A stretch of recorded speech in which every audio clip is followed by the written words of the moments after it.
आज मु आपनको नहीं आसी खूब सॉफ्ट स्पंजी और स्वादिष्ट ब्रेकफास्ट रेसिपी बन डोसा। यहाँ बनवा बहुत ही सहज, कम सामग्री सहज आपण मैंने जलखिया बन पारे। ऊपर टिके क्रिस्पी भीतर पूरा सॉफ्ट वीडियो को स्किप न करी संपूर्ण देखु, घरे थे बनइबे।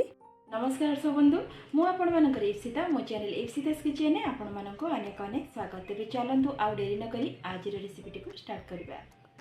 एथिपाई देखंतु मुझे 200 ग्राम सुजी को नहीं, हाफ कप फ्रेश दही को नहीं, आ कौन कौन सामग्री दरकार आपण मानक देखौछि। 2टी कंचा लंका को काटिक रखी, फाड़े गाजर को ग्रेट करके रखी, किसी धनिया पत्र को काटिक रखी, गोटे मीडियम साइज टमाटो को काटिक रखी, गोटे मीडियम साइज पियाज को काटिक नहीं। मुझे गाजर को ग्रेट करके नहीं, आपण मैंने छोट छोट करके काटिक नहीं पारे। 2टी छोट आलू को देखो चोपा छड़े काटिक नहीं।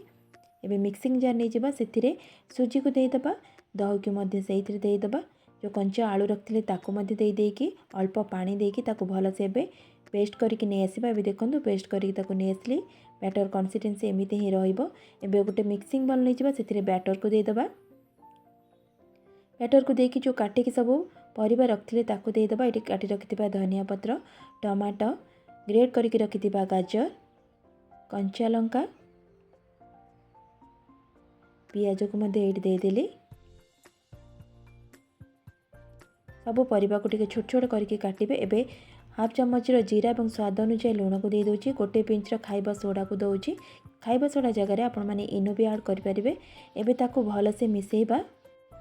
मुझे आलू ऐड करिछि, आपण मानू जदि पसंद नथिबो आपण माने स्किप करि परिबे, किंतु देले बहुत ही टेस्टी लागिबो डोसाटी।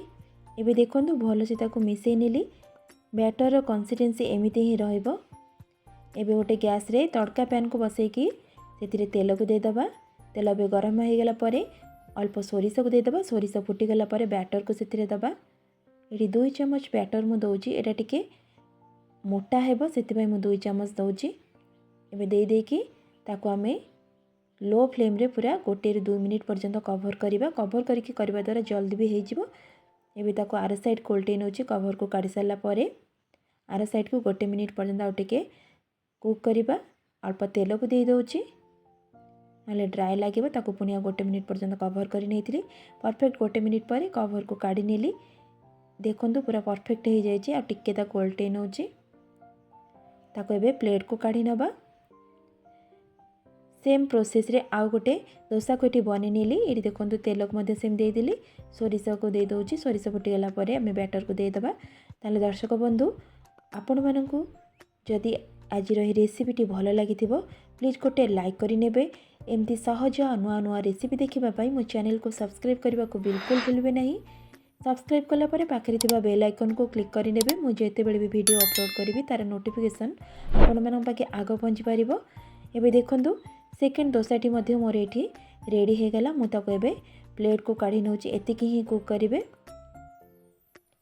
ताले दर्शक बंधु, आपण मैंने देखिले केमती सहज उपाय घरे थिबा सामग्री रे मुझे बहुत कम समय भितर बन डोसा को बन नेली। सकाळ जलखिया हो कि संध्या स्नैक्स रे मध्य आपण मैंने एमती नड़िया चटनी कि टमाटो चटनी सहित खाइबे, बहुत ही बढ़िया लागिबो। निश्चय बनइबे। बनी सारा पर आपण मानक मतामत मते कमेंट सेक्शन में जणेबे आपण मानक किपरि लागिला। रहुची।